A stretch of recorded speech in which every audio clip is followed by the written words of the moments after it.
Well, here's a scary one right there. I got a what's the update? What to do it after. It's 5 minutes, an hour later, it's still 5 minutes. I didn't see the Right. Anything else exciting?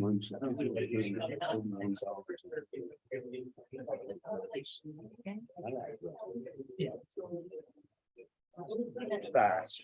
Yeah. Hi, Dale.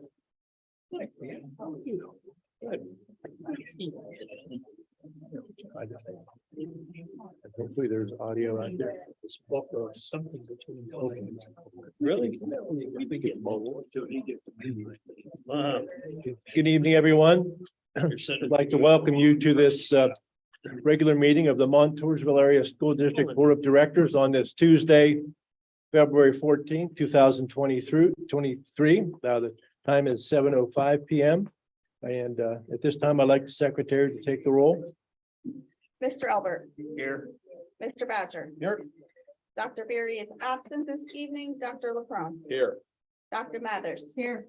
Mr. Schimmel. Here. Mr. Snell. Here. Mr. Ulmer. Here. And Mr. Young. Here. This time then I invite everybody to rise and join with me in a pledge to the flag. Something else is playing.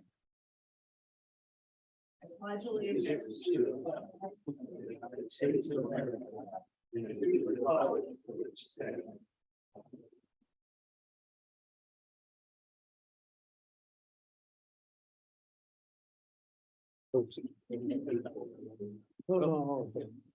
Because it's playing and it's taking over. you're good. All right. Thank you for starting that, a technical item up here that had me sidetracked. I apologize. But this time then, for recognitions and presentations, we'll start with a presentation by the district's accounting firm, Larson Cal and Associates, and Randy DePaulo's here to give us an overview of the audit. So. Good evening, thanks for having me. As was stated, I'm Randy from Larson College, and we conducted the financial statement audit and an audit of the federal funds expended for the year ended June 30th, 2022. And as in the past, the main reason that we attend the board meeting is to give a very brief overview of the two documents which are the product of the audit, and mainly to make ourselves available to you, the board, to ask any questions about the audit report, the audit procedures, or anything else that you might be curious about in relation to it. The two main products of the audit, one is a short 3-4-page letter, which is a required communication from us as the auditors to you as the school board. And the main things that are communicated in that letter, number one, we had no trouble dealing with management during the audit. And secondly, that in audit, in preparation of financial statements involves estimating some of the numbers. So we highlighted in this letter that there are estimates involved in the financial statement. The estimates mainly are related to pension and retirement liabilities that have been calculated by actuaries, reported by management, and audited by us. So they do have a significant effect on the financial statements, so we do make you aware of what they are in this letter. The second document is actually the audited financial statements, a report on the audited financial statements, which is what we issue. We issued an unmodified report, which basically, in our opinion, someone can rely on the numbers in the financial statement to make a reasonable financial decision about the local area school district.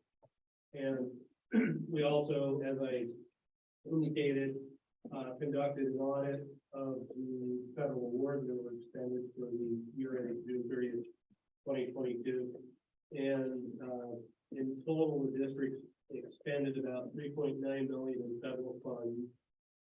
We audited about 44% of those, 1.7 million, and the program that was tested was the COVID-19 Education Stabilization Fund. And then there are two reports related to the audit of the federal funds that are in the back of the report that we issued an audit, what's called an unmodified opinion over the management of the federal funds. There were some findings related to the federal programs, which is detailed in the report. Does anybody have any questions? That's a broad and brief overview of what these two documents are and what our opinion on the financial statements of the federal funds were. Randy, Yes. what took you so long? What's that? What took you so long? To Finish. finish the audit? Yeah. We finished it as it was presented to us, so I think we got the final information sometime in the beginning of January, maybe, end of December, sometime in there, and Yeah, I think you're waiting on a couple things Yeah. for the federal. I say that jokingly, oh, Randy, okay. because as I would ask Brandy, she just used the word ESSER. Yeah, that definitely, with all this COVID money that's been floating around, it's a lot of new federal funds for a lot of entities with a lot of rules that aren't necessarily even sometimes solidified when you're spending the money, and we kind of discussed this time last year when it was here. But I think in general, we moved through it as efficiently as we could as we made it. So, You gotta remember, we were between software programs too, trying to complete it this year. So that was another task on top of that. try to be speedier. I think we all will be. Do you have the audit in front of you? I do. Okay. Page 66. Item 2022-007. Can you explain that in layman's terms so I can fully understand?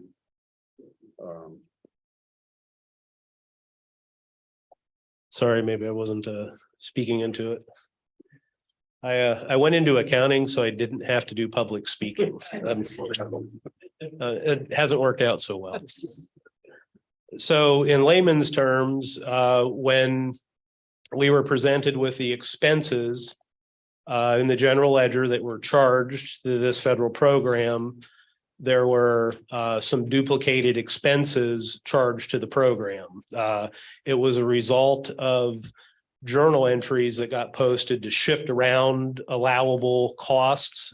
So with this ESSERS program, the district spent money on things throughout the year, and you were even allowed to go back to last year and pull some of the expenses forward. So normally, when you guys write a check, it gets coded directly to, if it's chargeable to a federal program, you code the check right to it. In this case, as the rules came out and they figured out what they could spend the money on, they said, this expense over here that I charged to just as a general fund expenditure is allowable to be paid for under this grant. So you can't go back and change the coding on the check. So you have to prepare what's called a journal entry, which moves it from one bucket to another bucket, the federal allowable expense bucket, basically. And unfortunately, In this case, a journal entry accidentally got posted it got posted twice, basically. Okay, It was a clerical error, but once again, with the federal funds, they're very particular when we audit them, any type of issues that we have to outline in this report. So it was corrected and it's not going to cause any type of a problem. It's just something we found as a result of our audit procedures that management then corrected. so it was just a mistake in the journal entry. That's correct. Okay. It got posted 2 times by mistake and the controls just didn't catch it. So it wasn't anything other than that. It was a clerical error. Thank you. Yep.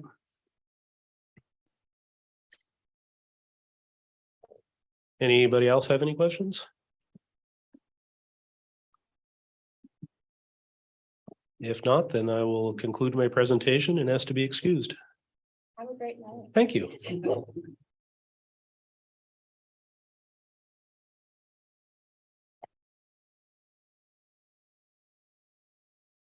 we'll move on now. I assume there's no recognitions or presentations, administration, anybody else? Okay, I have a recognition. We need to recognize Reader Brothers. They had their fundraiser a couple weeks ago and they raised over $66,000. A year ago, they raised like around $7,000 for the first annual. And they raised over 66,000. So big shout out to those guys. I mean, when you think about community and you think about hardships, our community stepped up. And to create that kind of volume in a short period of time is just amazing. And it's going to really go out and help a lot of people right now. So I just want to recognize them. And with the drawing that was held on Sunday for the $6,500 waterfall that was donated, it even brings that total up even higher. excellent. I would like to recognize a group of girls that I traveled to Texas with a couple weeks ago. So I got to travel to Texas. My daughter's on the cheerleading squad, it's her senior year, and they ended up traveling. Well, they traveled the whole month of January, basically. We went to districts one Saturday, the following Wednesday night, we left here at midnight, traveled to New Jersey, got on a plane at 7 a.m. Thursday morning in New Jersey, flew to Texas, got our room situated, went to opening night, Thursday night, competed all weekend. The girls had a great time. Very intense. They were on the mat 4 different times. 2 different routines. They did very well down there, but especially for their first time going down and seeing it and actually working on it. They got mat time practice in the mornings. It was just a really good trip and it was really nice. 4 of these girls I coached in youth cheerleading, so it was really nice to see them as, they've progressed over the years and actually see them as seniors this year. And leaders, our future leaders out there, really bringing all these girls together and doing this. So they raised the funds, they got donations, they paid out of pocket, and they all went to Texas and it was great. And then they turn around, they come back to school on Tuesday. And Friday they were down in Hershey because they made it to state. They were state qualifiers. I forgot to mention when they were at districts, they won, they got first place at districts. So we have district champions again, and then they competed down in Hershey. They made it to the second day and they finished 5th overall in states. So it was pretty exciting weekend for this group of girls, and they're always cheering everyone else on. So I thought, hey, why not bring it up here, because it's been an exciting trip for me and I know it had to have been an awesome experience for those girls, and just to see all the things that they do and all the time. Oh, and I forgot to add the best part, the award that they won. During opening ceremonies. Does anyone remember the name of that award?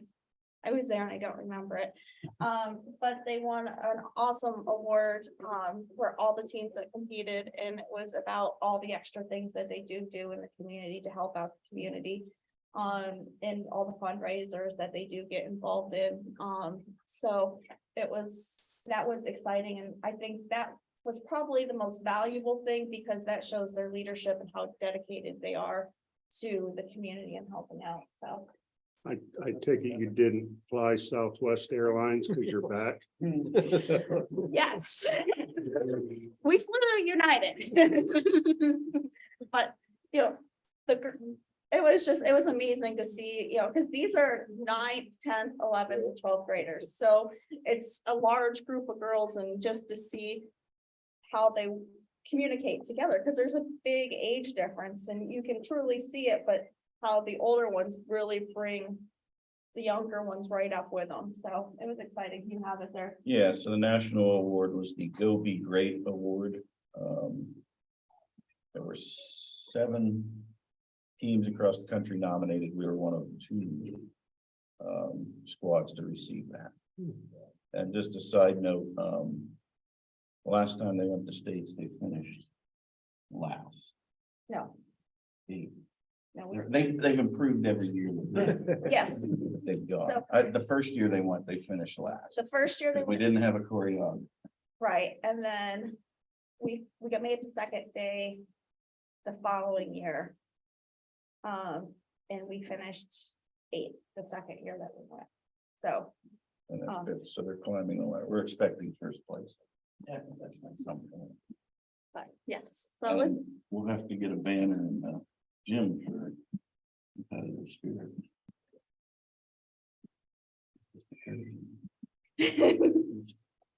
that's all I have. Thank you. Thank you. Okay, with that, then we'll move on to the student representative presentation by Zach.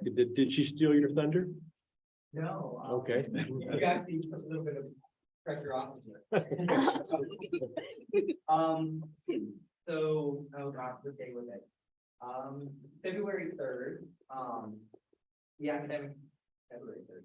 Yeah, February 3rd, the academic decathlon team, traveled to, Penn Valley, and competed in the district competition. They won 2nd overall with a score of 31,442, and for reference, the first school had a score of 32,900. So pretty close behind. The academic decathlon team won 31 medals overall. 9 competing members of the 14-person team, all 9 won at least 1 medal. There's a special shout out to Kristen Smith and Melody with the Heartbeat for having the top 2 overall scores at the competition, with a score of 7,030 for Christian and a score of 60,220 for Melody. Mock trial, they recently competed on recent Friday with a 1-1 record at the district competition. They recently won against boys Catholic.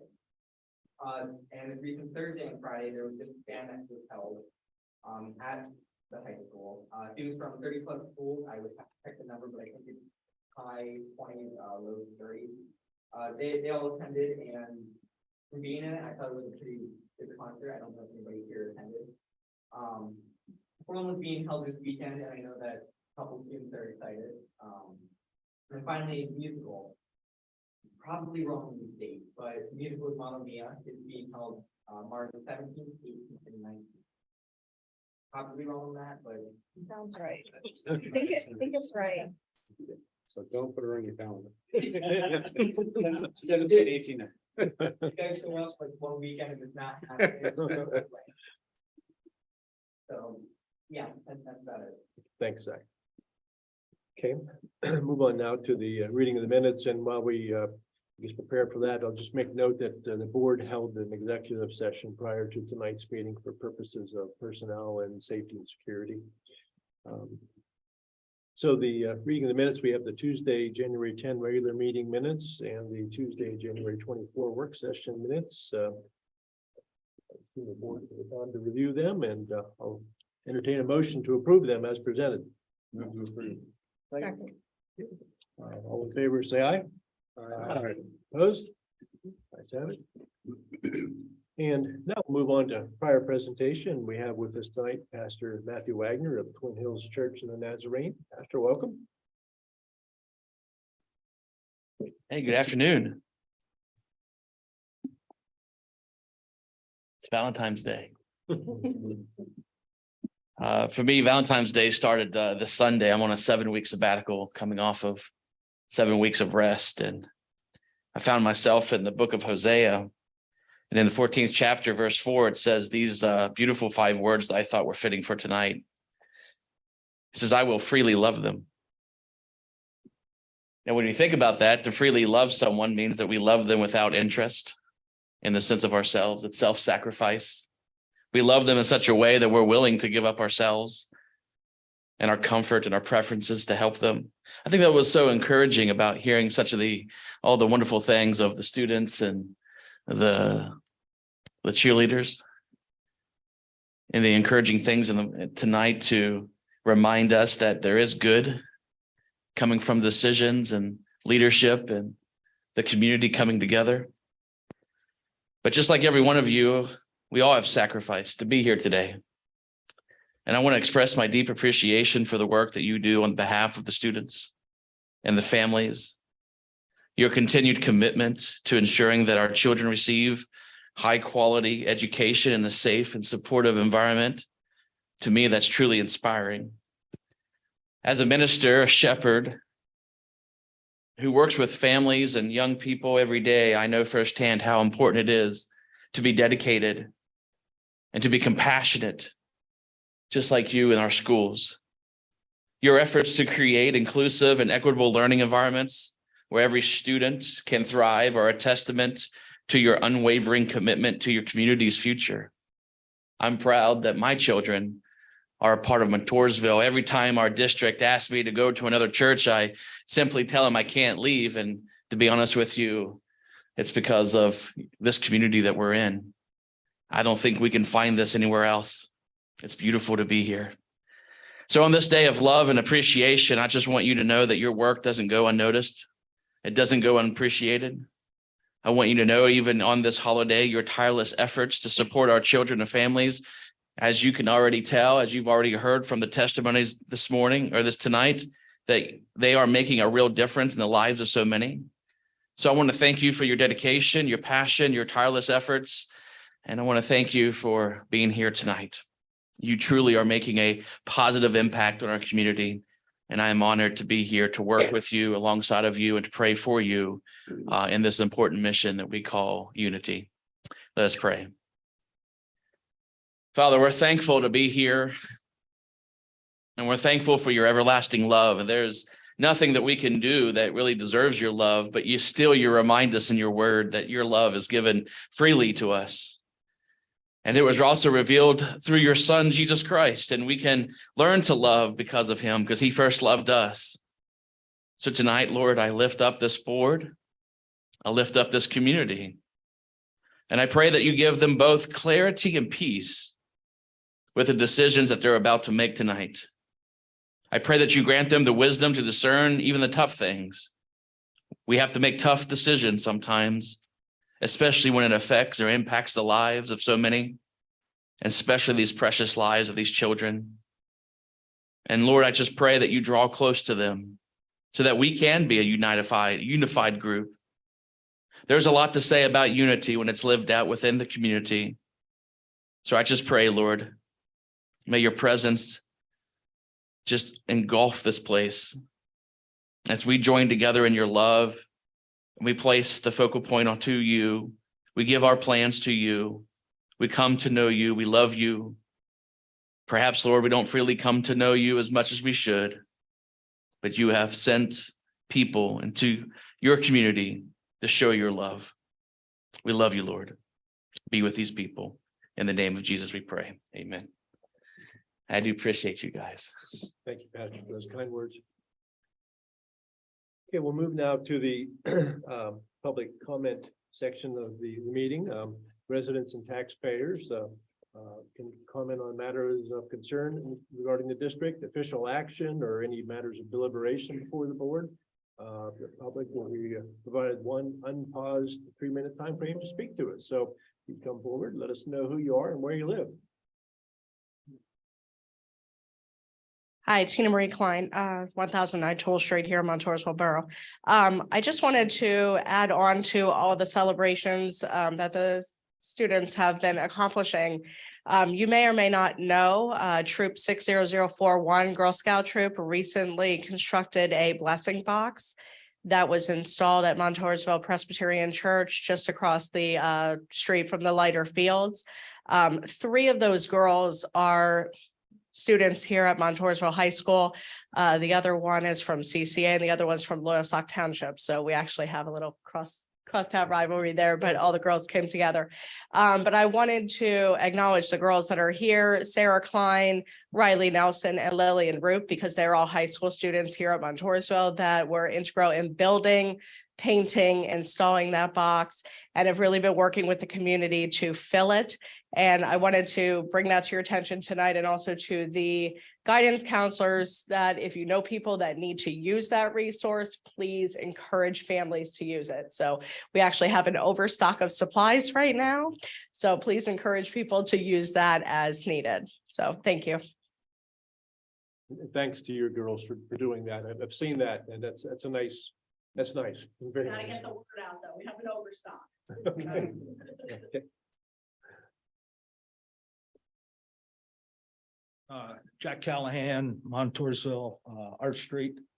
I just like to second what Brandy had to say about the cheerleaders, and I'd like to see them honored at maybe in a special assembly at the school and invite the junior high cheerleaders, because I saw the junior high cheerleaders a couple games over at the middle school, and they're very athletic, and they do a real good job. I couldn't see me standing on somebody's shoulder and being up in the air. I could barely get up over the curb. Well, anyways, and they were at Florida a few years back, and whatever. And I like to recognize some cheerleaders that we had in the past. We had Craig Waltz. He went to Penn State and was a cheerleader. Vicki Williams, who went to Penn State and was a cheerleader. And then the Moser girl, I think she's out at Point Park in Pittsburgh, and she is a cheerleader now. And they're all Division I cheerleaders. And also, we've had 2 kids that participated in March Madness last year, that their fathers graduated from Montoursville.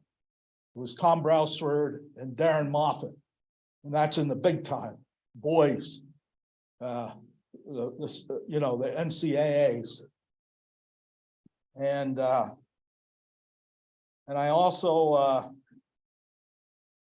about the track out here. A lady, I said, you shouldn't be running on the bicycle path now. That's the wrong kind of surface. And she says, no, I mean, she says, so I'd like to see that track, something done, having it open. And she also mentioned running the bleachers. I mean, she's not a professional runner. She's just a housewife, and she knows it. I think other people should be aware of that too. And then the question I asked all the time, where to put Rootenham? Here's my 2 suggestions. The home side behind the cheerleaders on the wall, they could put something up there, or where the cheerleaders cheer before the game, put Rootenham up there. And I mean, for him to be standing in a corner, and that's ridiculous. And I just think something should be done. I mean, it would be very easily to do, and it'd be the decision of, I don't know who, as to where to put them. I mean, somebody else might have different ideas where to put him. But I mean, where he's not being seen, why have a mascot? So I promised an answer on that. In the main hallway there, that is fire exits for 3 floors of a building. In addition, at that end, there are 3 emergency exits, and if the gym's ever filled, we can't have anything in the hallway. Okay. Fire code dictates that. If we Yeah, put that him in makes the sense. gym, we would have to have the equivalent of the steel cage that the fighting robots use, because it'll get destroyed in gym class. So to put them in the gym isn't, we just. This is can't up on the do it. wall. If they, what would they be doing? Throwing up at the wall? If they're They throwing. throw up if to they're- the ceiling and stick volleyballs in the I'm saying if nails. they throw hold the dodgeballs, you roof better down. watch out, 'cause a friend of Isn't mine. there a gym teacher in there with them? It happens. I got a friend of mine, Bill Atkinson, got his eye knocked out in the gym class over here. I don't know if any people know Bill Atkinson. Real good student and, whatever. But I just think this route should get down to Bucknell, there's the Buffalo Head down there. And you go to some of these other places and they're there and that, and, I don't know. They'll get destroyed in the gym. Baseball practice is in there. He would just get destroyed in the gym. Well, he has that cover over him and that. It's plexiglass. Baseballs break the bleachers. They would certainly get through that plexiglass.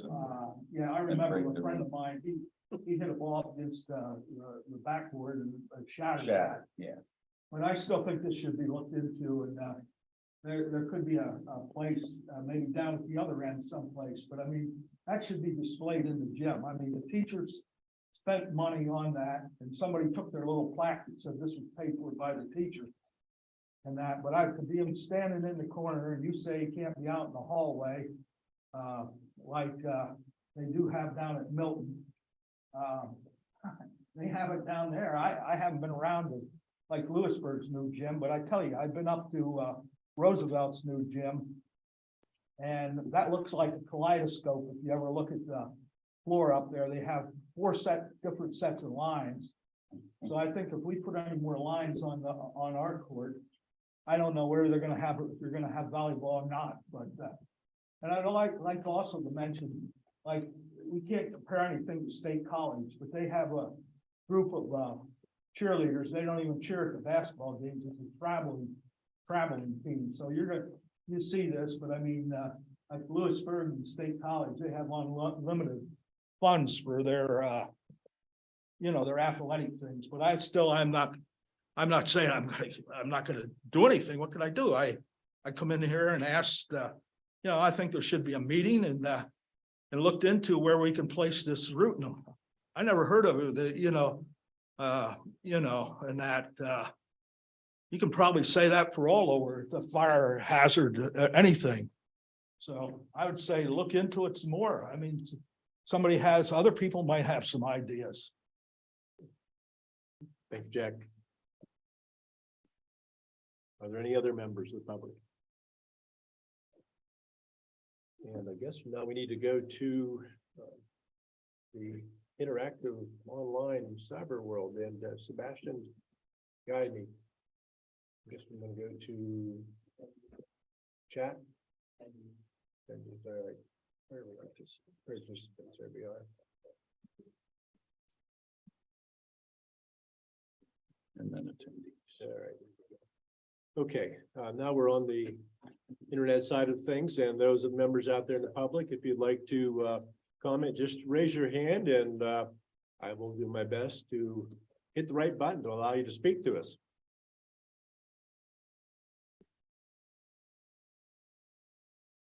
Okay, I'm not seeing any hands being raised, so we'll have another comment session towards the end of the meeting, so if you want to stick around and comment, then you can. All right. Okay, we'll move on now to the business manager's report. You've received copies of the treasurer's report for the period ending January 31st, 2023 for the general fund and cafeteria fund. We are submitting these to the board for your consideration of approval. Move to approve. Second. Any questions? Hearing none, all in favor, say aye. Aye. Opposed? 7. No budgetary transfers. You've received copies of the listing of invoices for the general fund and cafeteria fund for the period ending February 14th, 2023. Or we are submitting these to the board for your consideration of approval and payment. Move to approve. Second. Any questions? I do, just out of curiosity, check number 64431. What building improvement was done? I'm sorry, what was the check number? 64431. Georgie and Associates. What's the amount? Total is 102,000. The Georgia Lee Associates. It's,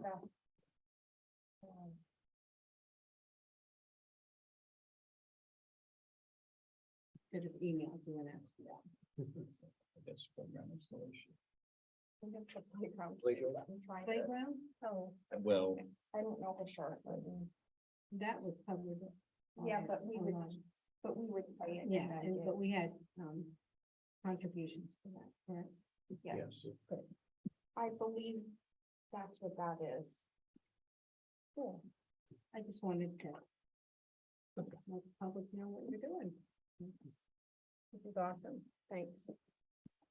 Any other questions? Yeah, and Sebastian, this is for you, and you had, given me an explanation in email on check number 64425. My question, first question is, what are E-rate funds?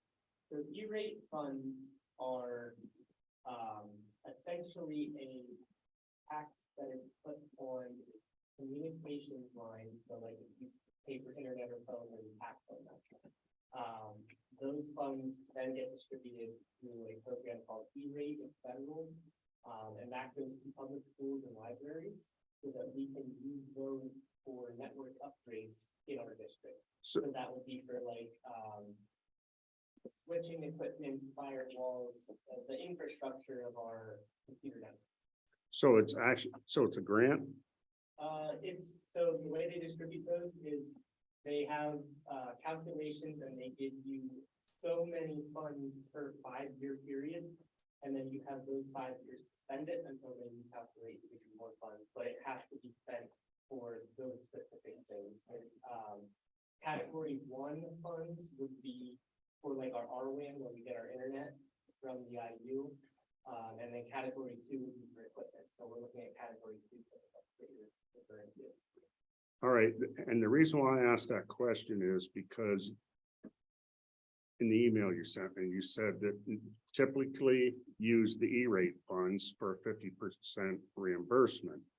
But in this case, we use ESSER's funds. My question is, why didn't we use the E-rate funds for 50% and then the balance pay out in ESSER's funds? E-rate will not allow you to do that. E-rate is, you must use E-rate only. If you're choosing to use E-rate, you can't use E-rate for 50% and then use ESSER's for the other 50%. It's double dipping because they're both federal programs. All right, So in this case, it allowed us to get 100% reimbursed and then keep those E-rate funds for future.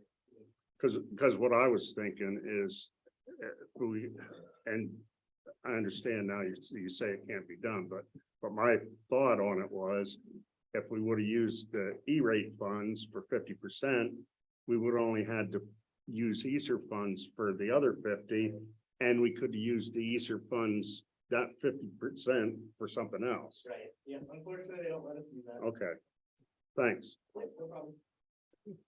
Any other questions? If not, I'll ask the secretary to do a roll call vote on this. Mr. Albert, Yes. Mr. Badger, Yes. Dr. LaCrone, Yes. Dr. Mathers. Yes. Mr. Schimmel, Yes. Mr. Snow, Yes, Mr. Almer, Yes. and Mr. Young. Yes. Is there a report for us tonight, business manager? Yeah. Several things to go over here. First, if you have not turned in your financial statement of interest form, please get that to me. As soon as possible. They are not due until May 1st, but the sooner I can put that task away and make sure I have everyone's, that works better. I did send you guys the fillable forms that you can sign electronically, and just email them back. So you have those, Memorial Gardens, the total, the balance on that fund is $45,063 $0.87. We had received an additional, 3 donations since last month. So we still are receiving a little bit of money in there. We're working through budget right now. The office is still doing more Tyler training. The Tyler training is gonna go on until we complete a full year because many things we just do once a year. So we've been working on some things with that. I just completed putting together the food service RFP. We're hoping for that to go out or either late this week or early next week. That's the bid for the next 5 years. So that will be out. And we went over the, you received the audit report earlier this week. Look over it. If you have questions, email me your questions. I'll put together a presentation for the audit like we did last year, so you can see where the differences are in the spending. And we'll go over that at the work section later this month. And I did want to comment on one of the budget and finance pieces. You're gonna see the settlement reports for the real estate and interim taxes. I just wanted to comment, we are seeing what's being turned over dramatically decrease. So in 2019, we turned over $528,000.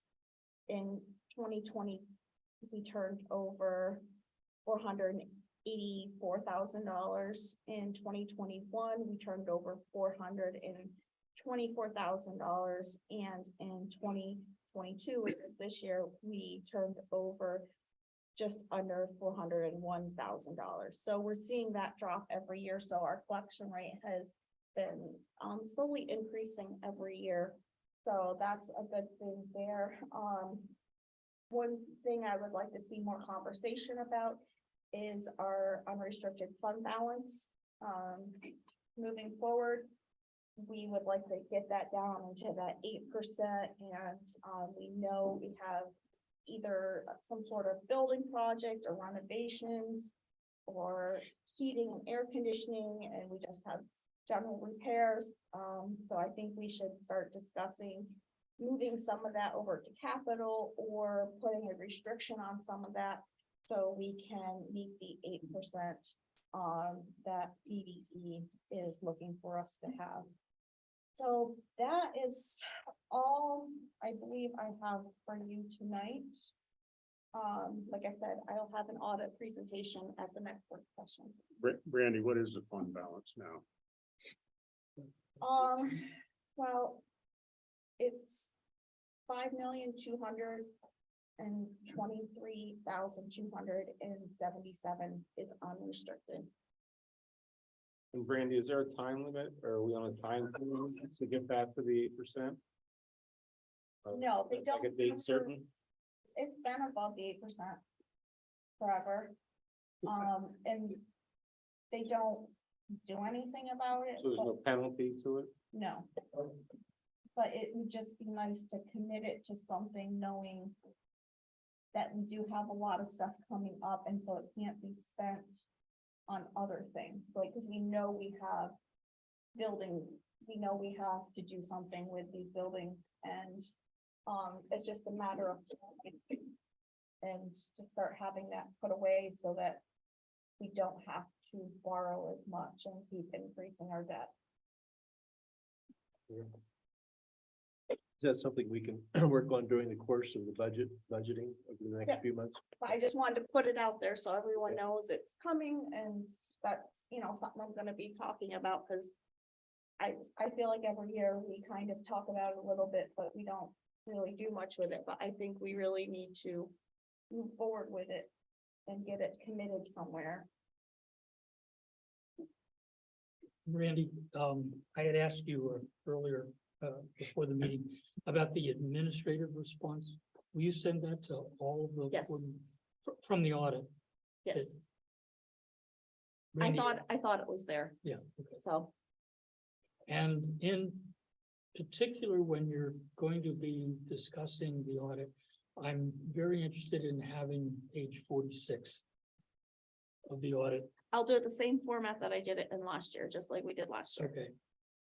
Because if we look at that, again, from a historical perspective, it lets us see where our differences were from what our plan was for the 21-22 year. It's exactly how we did it last year. Okay, You liked how it was done last year, if I remember correctly. I'm using the same format, yep, okay. so you're good. And I take note of what you like. I'm not sure my memory is quite as good as it should be on. I was looking for, and I couldn't find the slide presentation that you usually use. For the audit, Yes, but for when you do a presentation, I wanted to look back to see what it looked like. And all I could find was the May 24th revenue slides and presentation. So Okay. if you want to just look, because I know you've got them somewhere in your system, but they're not online. And I do make a habit of anything you send to us, I actually put it into my books. So I can look at it. And when I went to review that, I couldn't find it. okay, so you need the audit presentation from Yeah, last year. Yeah, Okay, just that will give me a heads up of what it's gonna look like, you know, this, what you're gonna be presenting. And are you gonna start that on the work session this month then, or? I'll give you the audit, I'll do the audit presentation during the work session.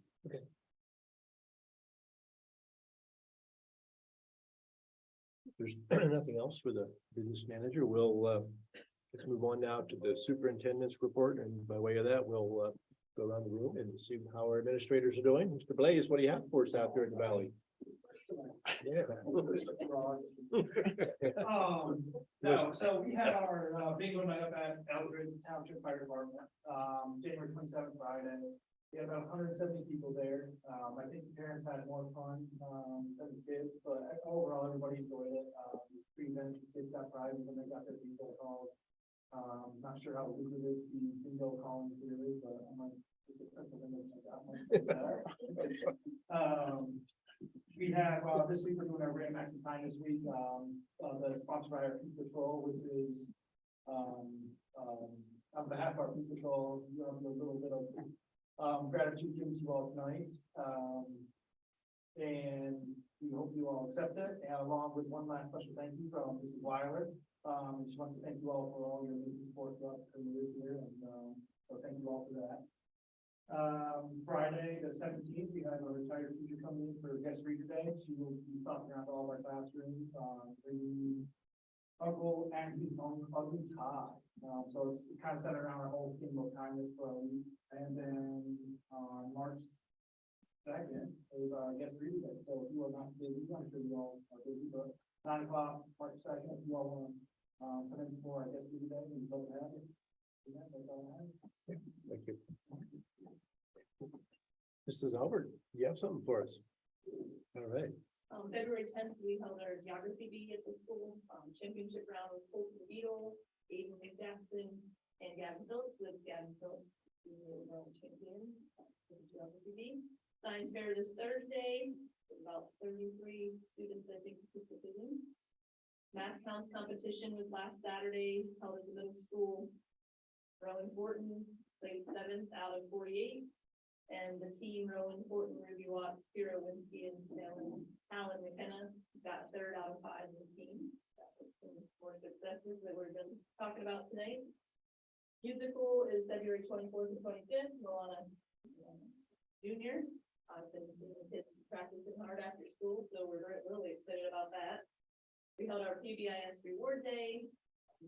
You'll remember it celebrates positive behavioral and academic successes of the students, and that was fun. 8th grade scheduling started, so 8th grade are getting excited for high school. Had our parent night as well, and then we're excited to have some like coming college future educators observing, trying to Kirk and I are working hard to get them excited about getting into the education field. So they'll be visiting our classes 5 times in the next 5 weeks. About that. Thank you. Mr. Hannah. Yeah, so we have the Wigport Lycoming Chamber of Commerce is recognizing Tim Sauer, one of our learning support teachers, as the 2023 Outstanding Professional Educator representing our school district. She'll be honored at a banquet on March 2nd at the Wigport Country Club, and she's been working as a learning support teacher for our school district for 27 years. So she's really done a great job working with our students. She continues to go out of her way, working with their academic needs, but also their social and emotional needs as well. So she does a great job, and I just want to make sure we congratulate her for that. The extended school year programming, we are working in the special education department on trying to determine which students are qualifying this year for the ESY services. How we determine that is we look at their recruitment and regression of skills with their IEP goals over long weekends and holiday breaks. If we have students that are coming back after that time that are kind of really starting over again with their academic skills, and those students are the ones that qualify for this program. This year, the programming is going to be held at 2 different sites.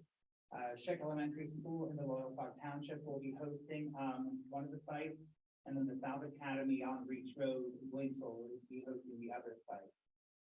Both programs are going to be, they're operated by the IU, and they're going to be starting on June 26th and running through July 21st.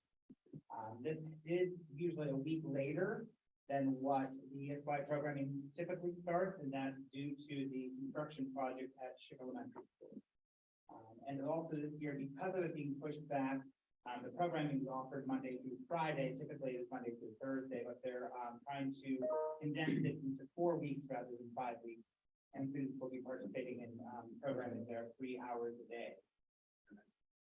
And then the last thing that we have coming up special education wise is the transition conference is scheduled for March 8th at Penn College. This is an annual event that is hosted by Penn College as well as the IU. And it's open to a lot of our high school special education students in grades 11 and 12. And it gives them the opportunity to go and participate in many breakout sessions to help them kind of get information that will help prepare them for life after high school. So it's focusing on their post-secondary education and training, employment, and community engagement and independent living skills. And this year we have about 16 students going. Okay. Thank you. Thank you. Hey, Mr. Johnson. Well, it's pretty busy, as you heard it, at the high school between FBLA and academic decathlon and mock trial and PMEA we just hosted. We are having formal this Saturday, scouting prom locations, having those conversations. Upcoming next week, we have a cool opportunity for our mid-career students. We're taking a trip up to Lock Haven to visit the cadaver lab up there. I'm going to join for that day, so that's going to be pretty interesting. I'm not too squeamish, so I think I'll be all right. We're in the throes of running and building the master schedule for next year. I'm excited about some new opportunities, bringing in a new business teacher and offering web design and sports and entertainment marketing, which will be new, an updated version of marketing that kind of has either had or had not had a following over the years. Musical coming up on March 17th. Very excited about that. The kids have been doing an awesome job preparing for it. And also I wanted to echo with the chamber holding the education celebration. One of our seniors, Ruby Hughes, is the student that was selected for that. So we'll be there celebrating her as well as participant during that evening. Other than that, the kids are doing well. They're putting the effort in. Got through midterms okay. We're surviving and hanging in there and continuing to build it as we go a little bit, but it's really good. So Thank you. yeah. We'll round it off with Mr. Termina. Do you have anything? Stick with all the good news. I have a dark cloud over me these days, so I will not share bad news. Okay. All right. Okay, with that, we'll move on now to the agenda items and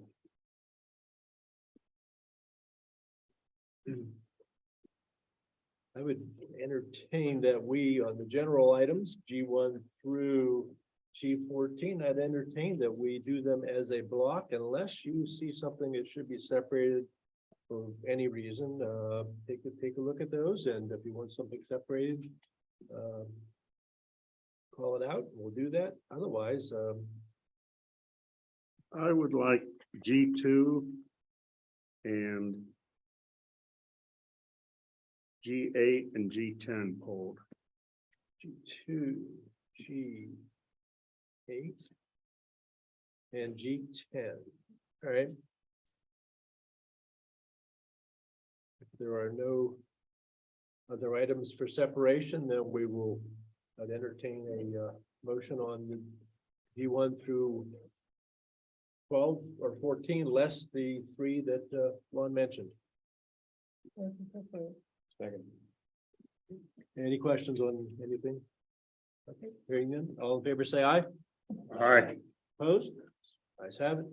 All right, on G2 then, entertain a motion for the approval of the calendar. Move to approve. Second. Okay. Ron. Yeah,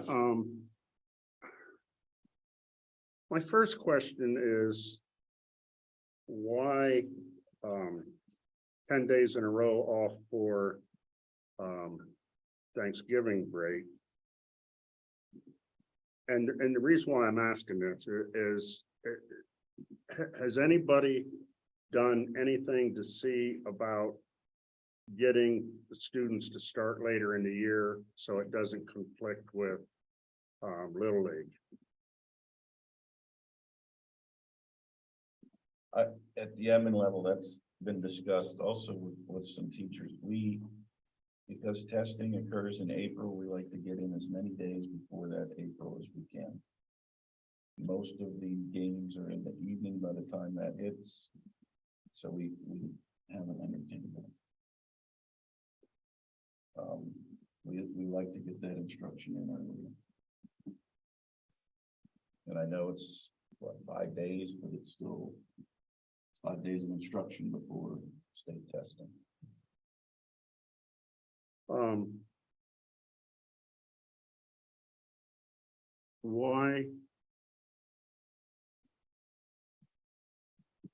Why have off the 1st of September then?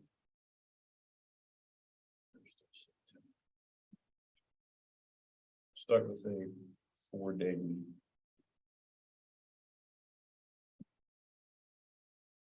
We did that this year, administratively and faculty wise. Even some parents chimed in that was, although not ideal for setting up childcare on a Friday.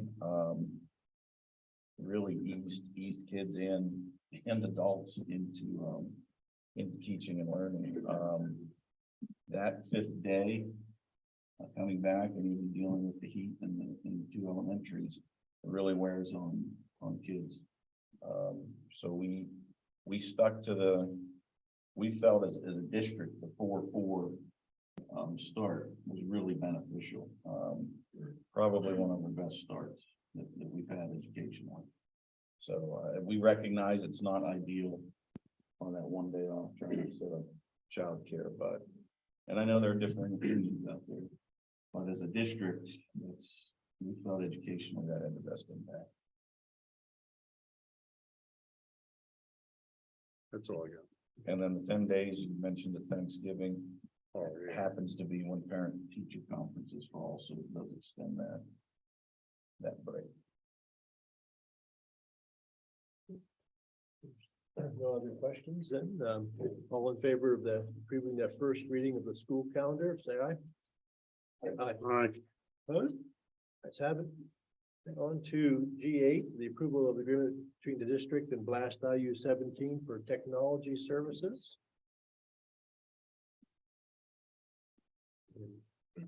We have a motion. Second. We have a second. Go ahead, Ron. My question is, we got away from having an agreement this agreement from Blast IU when we hired Sebastian. I'm curious as the reasoning behind why we're going back to hiring the IU for technology services. So this is not, that type of technology service. The attachment, that is included with that is actually an agreement with the IU, who partnered with River Valley in order to give us a backup internet solution. So that's what this, is agreeing to accept that contract. Okay. The reason why I asked that, Sebastian, is because in the contract, it has hourly fees and They just started adding that into all of their contracts. And I don't know why, I think that's just kind of a reminder of what their labor costs. And that, we agree every year to that portion, just in case we need them to come in and do any work. So that's already been agreed to, and I think they just added as a reminder, but any work that they do as part of this project that falls under installation setup, that's all part of the cost. There's not supposed to be any additional labor charges added to it. Okay. There's no other questions, and all in favor, say aye. All right. Opposed? Ayes have it. And G10, approval of the comprehensive plan for 2022 through 2025. Move to approve. Second. I guess this is a question for you, Dan. In the paperwork that we got, the attachment we got, it had a discussion point where it says not all students were tested coming out of the pandemic, and it caused low test scores based on who we tested. And you shared that our students proficient and advanced were only 3.2%, and we typically run at 65 to 71%. My question is, it says based on who we tested. Who makes the decision who was tested? And even though it was low because of who was tested, doesn't that give a picture of students that need help? So, yeah, that is a snapshot of a group of students that we tested that year. Ultimately, the decision lies with the parent, whether they want them to participate or not in the testing. Coming out of the pandemic, there were a whole bunch of waivers issued to kids. I wasn't going back and testing 9th and 10th graders that were a year removed from biology. So there was a whole group of kids that did not get tested. I weighed we put them through this for a snapshot to chase the 70%, or do we they've been through enough. And the decision was made based on kids. They've been through enough. I'm not having them sit for 2 hours of state testing in bio on material they had over a year ago. So we tested the group that was in bio that school year, last school year. And it happened to be, I won't say what class, because that, again, it's a very specific snapshot. But there's more than just not knowing the material. There's school apathy, there's a lot going on there that I'll frame it this way. If given the answers, the results probably would be the same. So I'll leave it there. I understand what you're saying. I did it on some tests. Hasn't everybody? I don't think so. So that's why, and we'll clean that up. Sorry, it's embarrassing. Yeah, that's a heck of a drop. Yeah, but when you look at the graphs, you know something went on, and it's not unique. I was on with the superintendents around the state on a webinar where PD was talking about test scores. They're all over the place, and these are the things we're sending in for accountability at the federal level, and it's a mess. I'm confident we'll see improvement this year. Yeah, that was low hanging fruit that we could go after and improve. So, Well, it can't get much worse. 0. Yeah. No, that's not that we're going to accept it. So, yeah, we're very well aware of the issues there. And, the last year, the 9th and 10th grade biology students were tested, the current that were in the class. So I wasn't going back and. Right. So that decision was mine, last year, but ultimately it lies with the parents whether they. Take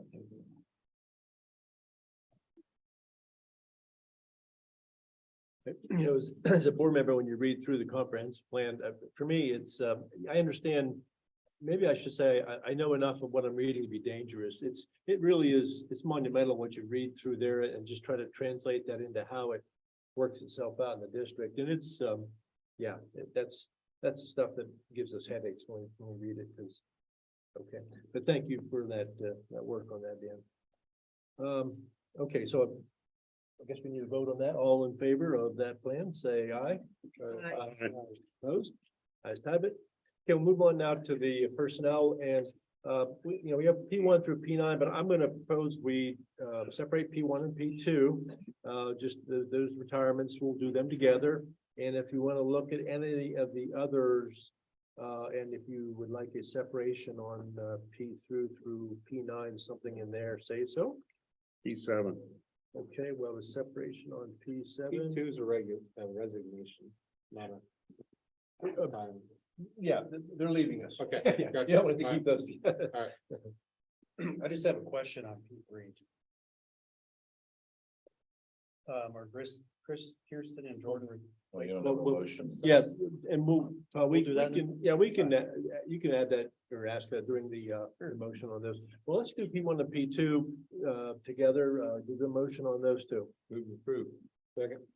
Okay, and just, I think, separating them just to recognize, especially the retirees and their lots of years of dedicated service, and just to say thank you to them for what they've done for the district. So, so all in favor, say aye. Aye. Opposed? Have it. All right, P3 through P9, we have a separation on 7. Are you good with everything but P7? And 3, I just said. Okay, Yeah. so, all right, so motion on P3 through 9, less 7. We have a motion. Second. Go ahead, Todd. Yeah, I just am confused, was it Kirsten and Jordan are replacing themselves? Yeah, because the amounts are different. Is that what it is? Okay. Just the stipend amounts are, changed, they're lower. And while we're on P3, we're adding a position. But keeping the stipends, what they Yes. did was they No, for Amy Hunsinger. cut the amount in their stipend to provide money for her to be there. Oh, so it's the same Month. overall cost. It's Yes. very dance heavy. So two of his, did some of the positions got sliced up to so we could have another Reduced, person? yeah. Yeah. All right. If there's no other questions on any of those items, all in favor, say aye. Aye. Opposed? Let's have it. And P7, do we have a motion? Move to approve. Second. Any questions? Yeah, what? And Dan, you'll probably have to answer this. What, is the criteria for hiring or for when a substitute secretary is called? It's not called for a 1-day absence, is it? The retirees, Not typically, no, they're usually we just, longer placements. so if What I meant is, when one of the secretaries calls in sick. It's going to take a sick day for one day. We don't bring in a sub for one day, right? Okay. No, that would depend on, like, if it's around graduation time in the high school. We might, because they're, they gotta get the phones ready, awards, so we might, but typically we don't. I think Matt, the high school's been operating on one secretary for Quite a bit. a couple weeks right now. We've So been sharing. Okay. we're careful when we bring that in. There's some, We have a lot of secretary We sit, absences right now. we all sit in the seat. Well- some that are just critical right now. And then Right. Tim had a meeting, so we do bring. Okay. That answered my question. If there's no others, then all in favor, say aye. Aye. Opposed? Ayes have it. And on to transportation T1 and T2. I accept the motion on T1 and T2, unless there's a separation. Steve. Move to approve. Second. Any questions? Okay, hearing none, all in favor, say aye. Aye. Opposed? Have it. And policy, we have PY1, the approval of the first reading of the conflict of interest policy, policy 827. We have a motion to approve on that first reading. Second. Okay. And I would add, if anybody's willing to waive the second reading on this, that would be nice, but if not, understood. It's a federal compliance issue. We got a heads up, the Title I audit is coming and the auditor wanted to see this statement, and it's actually from 2016. It hasn't been updated, so we need to get it in. So So if do not, we it have can to- wait until the work session for the second reading, but If we waive that, we just make this the first and second reading? yes. Move to waive the second reading. second.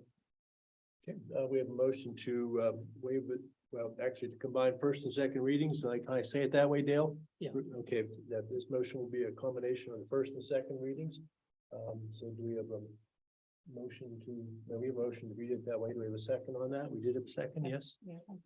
Okay, do we understand? We're just, we're just combining them and then we're gonna do essentially a final reading. So we're gonna do two motions here, or two actions. All right, so, all in favor of combining them as first and second, say aye. Aye. Opposed? Okay, and then a motion to approve it. I don't know if this is redundant, but we're gonna do it this way. How's that? So a motion to approve the PY policy 827. That's final, okay. We have a second on that? Second. Okay, Dan, I do have one question on that. What changed from the 2016 one? There was a statement that you had to include on reporting. I forget the actual language right now.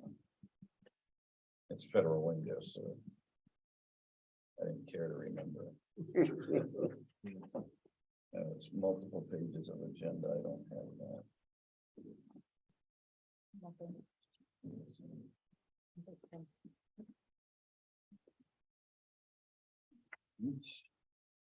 Superintendent or designee shall report in writing to the federal awarding agency or pass-through entity any potential conflict of interest related to a federal award in accordance with the applicable federal awarding agency policy.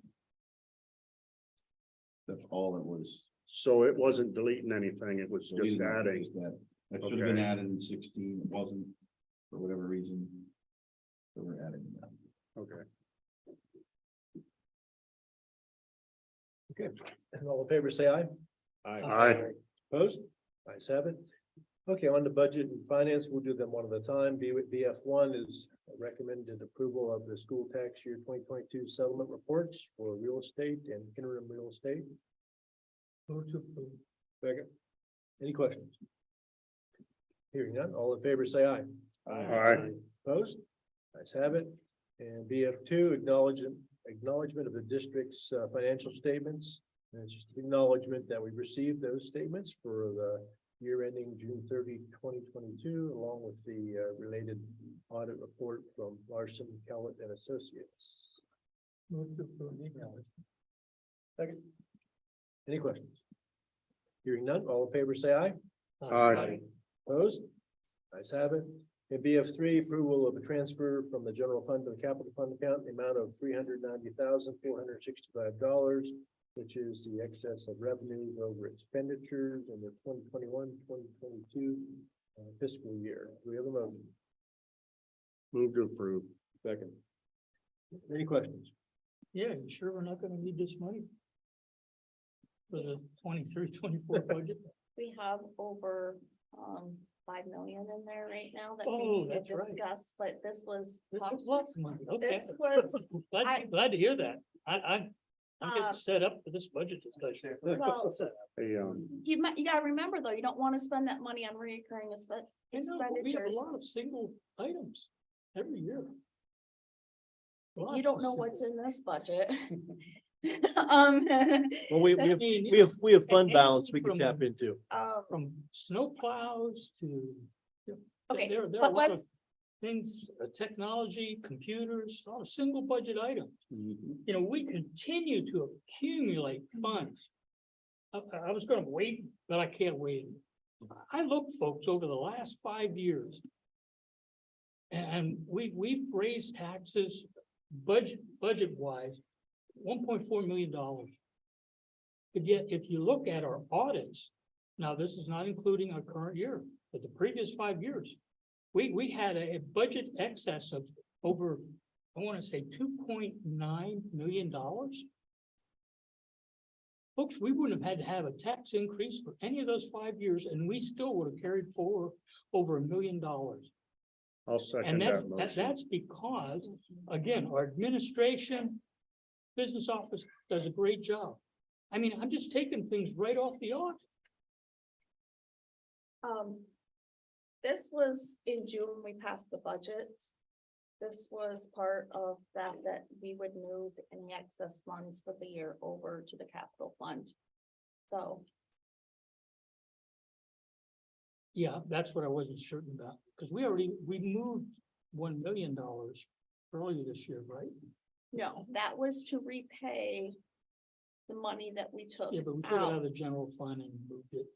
because we paid off debt early out of the capital. So we have to Okay. replenish our capital account so that we still have money to do a project. You have to look at the long-term goals of the district. I understand. And, you know, from what the conversations here are, there's a lot of people that want air conditioning in the elementary schools. You know, there's, people that want to see a building project. Those are things that we have to plan for, otherwise we're gonna continue in this cycle of high debt. And what does high debt do? It takes away from our kids. Because then you're spending money on a debt payment Okay. rather Just than bring- on Bring me a educating no the tax kids. increase budget for So, 23-24. I want to see that. well, you gotta remember, the board just added security at almost $400,000. So you, to do that, you have to Yeah, cut and I voted programs. yes, because yes, I think that's an investment we're gonna make. But it doesn't mean that it doesn't come at a cost somewhere else in our budget. So can I ask then what you would like to see cut out of the budget? What programs would you like to see cut? No, Brandy, you're gonna tell me. I where don't that make money- those decisions. No, but the administration does, and you're part of that administration. You're gonna bring to me a balanced budget with no tax increase and say, and these are the programs we may have to put on hold. I'll bring to you what we have and what the cost is, and then I'll show you what programs can be cut. Not that they should be cut, and let you guys make the decision on what you want to cut. Exactly. That's what I would want to see. Just see your recommendations, see where. They wouldn't be if we recommendations, don't have a because tax. we're not gonna recommend to cut programs for kids. But I also think that we need to have a significant amount of money that, in other words, the budget's gonna show a deficit because we're going to perhaps have to use some of our general fund, our carryover general fund. It's like, our current year, we had a budget deficit of 300,000. And the year we're in now, somewhere around there. And in the audit, for the 21-22 year, again, we had a budget deficit of $480,000. We went into it saying we were gonna take $480,000 out of the general fund. And the year ended and we didn't need to take any out of the general fund. In fact, we ended up with $390,000. Because of ESSER funding. Yes, and that is what just confuses the heck out of me, is this ESSER's funding. Well, I you're gonna cannot come get a up to- clear read on a budget, and I can't see myself agreeing to a tax increase until I can get a clear budget with this ESSER's money out of the way. Well, you'll probably see the ESSER money pretty much gone in the next budget, so you'll have a lot better read on it. Well, Yep, okay, anyway. we're just Thanks for the time. discussing the transfer of those revenues to the capital fund. We can discuss that at the end of the meeting if you want to bring it back up, Dale, but let's, No. any more questions on I these just three? used the opportunity to start a discussion about the budget. Yes, you. We noticed that, yeah, okay. If there's no other questions on BF3, then all in favor, say aye. Aye. Opposed? Seven, and I think that's our agenda. item. We had, what, almost 200 some pages, so I'm not sure whether I'm missing a page, so I guess that's the end of the agenda items. And with that, we'll move on to the committee reports.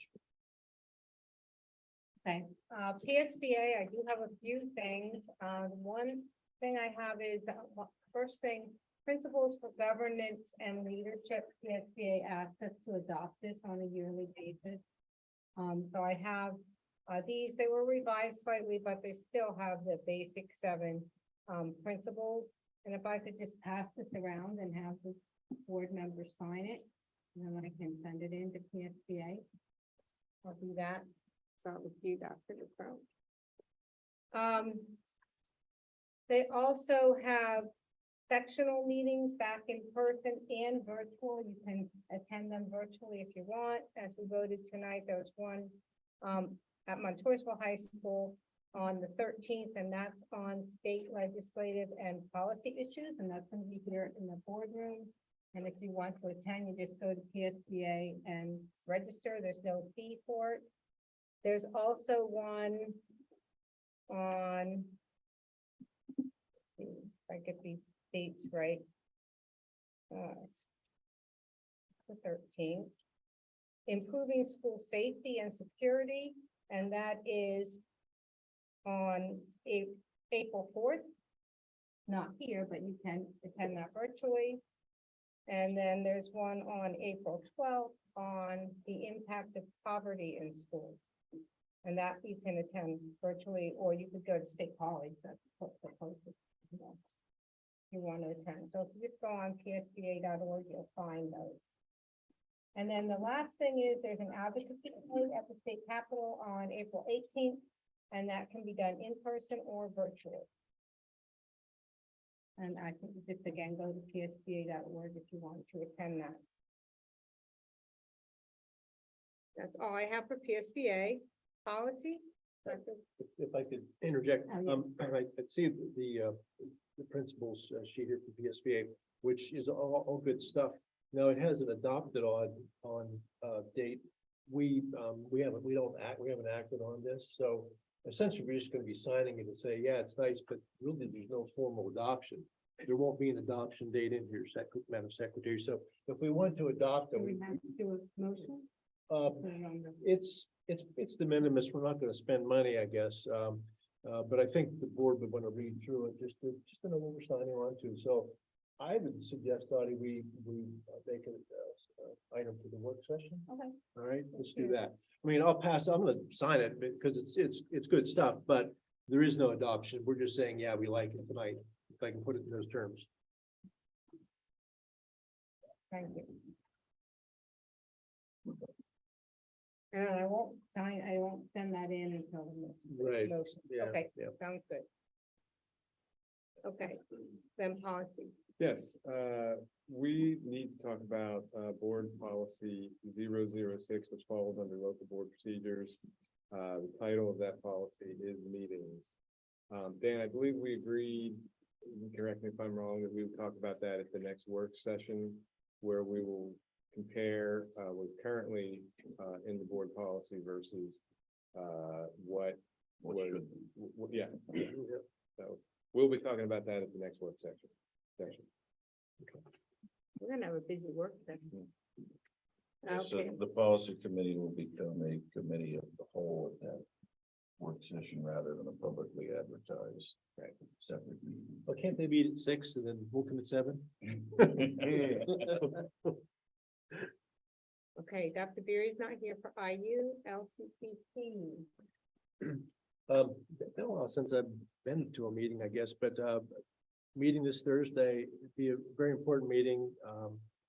We'll be hearing from the architects on various iterations on the how the facilities at the CTC could be expanded, improved, relocated, whatever. We'll hear the various options, and I'll bring that back to you next month. Well, maybe I'll even give you a report on the work session if there's something that is significant.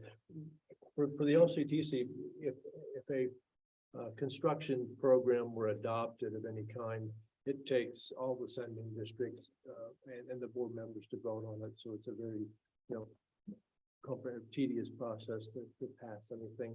I'll let you know when I see. And based on what I've seen of that, I would recommend getting that into everybody's hands sooner rather than later, so you can see the impact on our budget that could possibly have. To the point where I think I would consider shopping around for CTC services. Yeah, it's a bit much. Yeah, and I haven't seen it. The superintendent and assistant superintendent have seen it. We'll be seeing it Thursday, and it, we just said no, thank you on a building project, and so I just have a feeling now how it's going to sit with me when I see it, and yeah. So How many programs do they currently offer now? 6. 6. And we have 28 students. I think 20, yeah. Because they dropped one or two, didn't they? The drafting and design a couple years ago. Yeah. One of the things I'll be looking for is what are the needs? What does the industry say long term that we have a gap and we need it filled, and it's not just a 5-year gap, it's a generational gap in some technology, some area. And I've got to be convinced that there is truly a need in our region for that. That's what I'll be looking for. And if I don't see that a need being demonstrated, why do anything if you don't see the need being demonstrated? So Is Williamsport the only other one in the area? Yes, other, we'd have to go That's for it. reachable for us, yeah. Yeah, it's reachable, yeah. Okay. Mr. Almer, Memorial Garden budget and the foundation. Memorial Garden, no activity there. Foundation, 2 things. There is a science fair at McCall on Thursday, I believe. The foundation has actually funded the awards that will be given to the students for first, second, and third places, I believe gift cards. And the foundation has money. We're just looking for ways that we can spend it. And spend. We need. I was in contact with Mike today. We need proposals to come from that. We have, the foundation has money from area businesses that are looking to match up and fund basically STEM related initiatives. And the clock is ticking and is going to run out. So if you have any ideas, please get them down on paper and get them to get them to Mr. Young. he is, Dale has said, hey, can you find somebody? Can you find somebody? Well, we found somebody, and Dave has graciously accepted to be our Montoursville Foundation rep, and so he'll do a good job. And so Dale, give him all the secrets, pass all the info on to him, and Yeah. but thank you for doing that for so Attend the many years. meeting. You're a non-voting member, but you don't have to keep your mouth shut. So money, Yep. money's a key Yes. word. Yep. There's money, but there's strings attached in the sense that it has to come through a certain process. Yep. That there is some money available that's been raised by the foundation that doesn't have those strings attached. And those are smaller grants, but it still just requires a few words on a piece of paper, requesting the funding of that grant. I have a few words. Yeah. Well, thank you. What else? I'm missing Anything something. on Budget? budget? We're going forward. Nothing to add. I already opened my mouth enough. Okay. We'll discuss that in 2 weeks. Building and grounds, Mr. Albert, And nothing to report. okay, and Mr. Badger, extracurricular. Yep, the Montoursville Chamber of Commerce is doing their 4th annual FBLA scholarship. It's $500. That will be coming out in March. Criteria, the student must be enrolled or participating in the FBLA program. They must be attending college after high school. And they'll be graded in 3 areas: GPA, number of years in FBLA, and the content of an essay. The reason I'm pushing that out now is in the previous years, we've only had 1, maybe 2 people apply for that. So we'd like to see some more. I think last year we had 4, so it was the most that we've had. So we'd like to see that again this year if we could. So I'll send this out to you guys and get it out to those folks and really kind of push to drive that home this year. Thank you. Okay, all right. Then we'll move on now to the final public comment section of the meeting. Public will be provided one unpaused 3-minute time frame to speak to us on matters of official action or any deliberation before the board. So let us know who you are and where you live. Get this meeting over with. We're all getting a little tired. Where I am. Yeah, that for sure. So. Yeah, I mean, many times I got up here and I said, you know, we're creating a new position. No, we're not creating a new position. We're filling an old position. And, you know, Mr. Taramina, you're doing a great job. And I know that I can be. There you go. You know, I was definitely negative about filling that assistant. Can you repeat that? Mr. Taramina, I think you're doing a good job. But when Brandy said, what position are we, you know, what are we going to cut for the kids? I've had teachers say to me that the administrative office has grown and grown from, you know, maybe 5 people there to what I've said before, and I'll say it again, an assistant for an assistant for an assistant. So I think that the administration office needs to do some soul searching when it comes to, you know, raising the community's taxes, because I don't think it should be kids' programs that should be cut. I think that you guys should maybe consider how our district got along prior to having you and how they were able to do their jobs. And, you know, if there's any trainings or, you know, travel or anything, you know, that you're doing that you don't have to necessarily do, then don't do those things and think, I'd like to spare the taxpayer and I'd like to keep all the programs for the kids and maybe even add teachers so that we could have smaller classroom sizes instead of making your jobs easier. Thank you.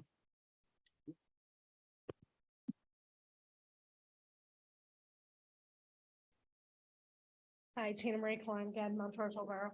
I just had a question since we're talking about budgets, and maybe this is for Sebastian. Where are we at with the Chromebooks? Because I hear they're dying like flies out the thing, and I hear there's been some fire hazard issues with the Chromebook chargers. Some in people's homes, some in classrooms. So that's obviously a safety concern, but it's also a concern for technology. I know we made a large purchase during COVID because we had to. So just kind of wondering where we're at with that and what the impact is with the budget that's coming. Yeah, so, like you said, we made a large investment, during COVID for our one-to-one program. And starting this year, we are looking at slowly phasing some of those ones out and adding new ones. And we're gonna continue doing that as we move forward and make sure that all the devices and everything that we're using are up to date. As far as the chargers, we did have a few issues this year, specifically at the high school, where the wire was frayed and still being used. You can't use an electronic cable that has exposed wires, without having an issue. So we did see that, we addressed the issue, making sure that to communicate with our staff and students that if a charger is not in good shape, let's get it replaced as quickly as possible and not. Okay, we'll move now then, if there's no, Jack? Yeah.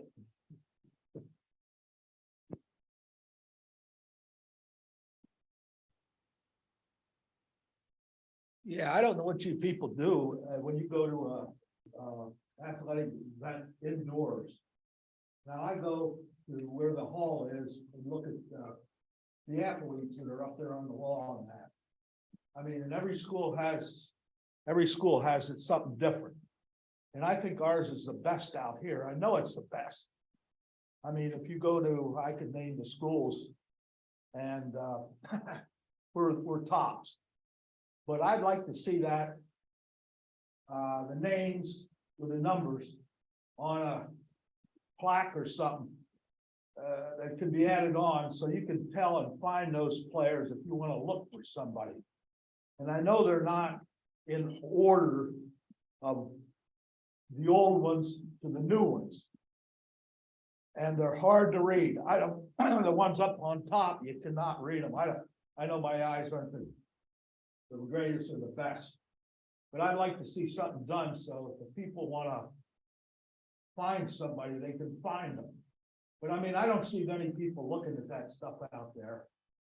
And I totally agree with that stuff, the way it is. Now you go to some schools, they have second and third stringers and second in districts and this stuff. We got the legitimate first team all-state athletes out there on our thing. So I don't know, but I like to, I'm go back. And I hope none of that old stuff, I hope it reappears. Because it, like I said, the year I was born, 1948, we were West Ranch champs. And that Golden Helmet Award that Coca-Cola used to put out for all the schools. I know it was never updated. It would be almost impossible to update. It wouldn't be, if you go back to your book, if you get the coaches to previously, they can update it, but they would have to update it probably maybe 50 years or so. I mean, it started back when I was in school, about 64 or something like that. And I graduated in 66. But I'd like to, it takes a little bit, but, I like history and I like to, see that updated so the people could read who knows where they are and what they are. Because I know darn well, I looked at it just the other night. We have some guys that just were named All-State recently, out front with some guys that were original All-State, the original pictures put up there. And then I don't know, but it's I just like it more convenient so the people could find out who's who and where they're at and get a look at them. So Whatever. Thanks, Jack.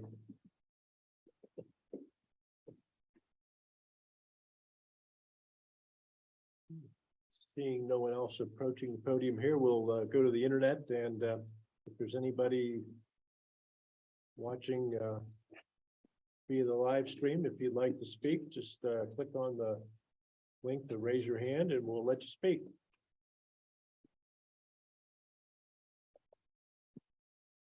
Okay, I'm not seeing any hands being raised, so we'll close that session now. Yes. How many people are? Oh, five. Five.